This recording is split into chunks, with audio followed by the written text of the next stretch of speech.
In this video, I'm going to show you how to do a full brake bleed on this Ram 2500. Let's get started. On the driver's side towards the firewall, you'll find the master cylinder reservoir. Let's remove that cap and remove the fluid that's in it. Typically, it says on the cap what type of brake fluid this takes. However, in our case, it says it right on the reservoir. Back here, this system takes .3 brake fluid. You want to make sure you have plenty on hand because this system takes quite a bit of brake fluid, so be prepared. Use whatever you have that'll remove this old fluid. I'm using a vacuum pump, but you can use a fluid transfer pump or a manual fluid extraction pump. Whatever you have that'll get the fluid out of here.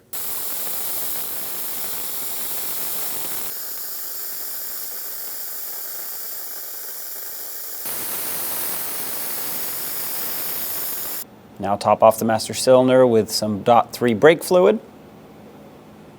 I'm going to bring it all the way up to the max line, so fill it up, reinstall the cap. That way debris and moisture don't get in. The bleeding sequence on this truck starts at the right rear wheel, goes over to the left rear. Then you should top off the master cylinder after doing the two rears. You move on to the right front. That's the passenger side in the front.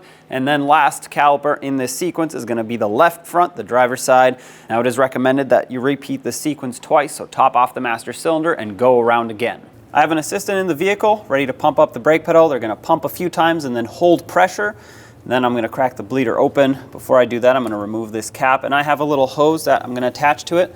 That way I direct the brake fluid right into my collection receptacle. I'm going to use a 10mm wrench to break the bleeder screw free. They're holding pressure, and here we go.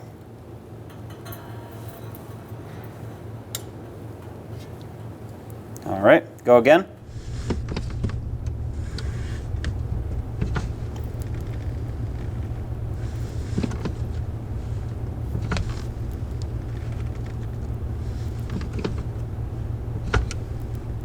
Holding. Okay, they're holding again, so I'm going to crack this open. And as soon as it reaches the floor, I'm going to close this and go ahead and pump again.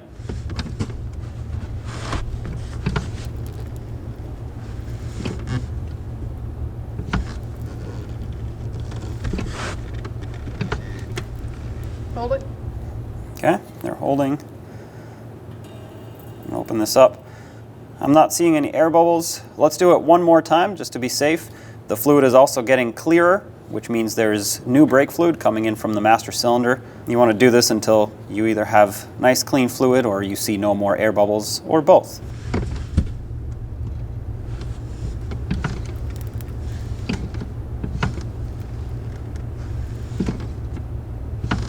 Holding.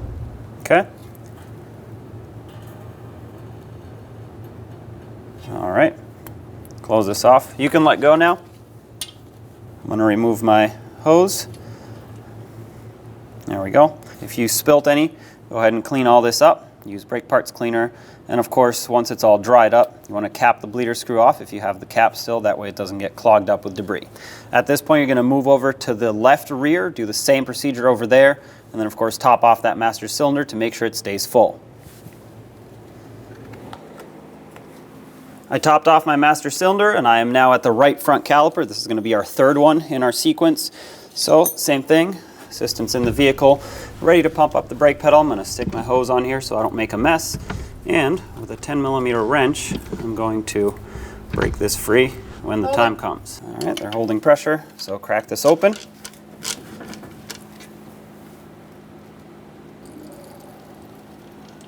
Perfect. Okay, go again.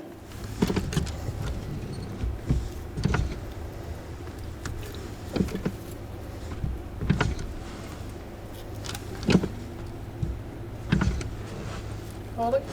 Okay, they're holding. Crack this open. Let the pedal go down. All right, pump again. Holding. Okay. All right. It's looking better. Let's do this one last time. Go ahead and pump. Holding. Okay, crack this open. All right, this is all clean, fresh fluid, no air bubbles. You can let go of the brake pedal now. Use some brake parts cleaner and clean off anything that leaked.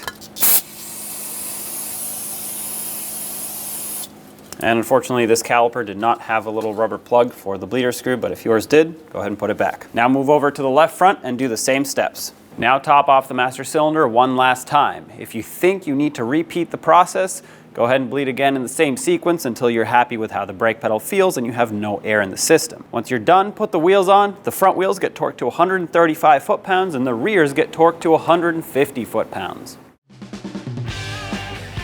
When only the best will do, demand TRQ. The only company that lets you view before you do. TRQ is committed to offering the highest quality aftermarket auto parts that are engineered for peace of mind. Thanks for using and viewing with TRQ.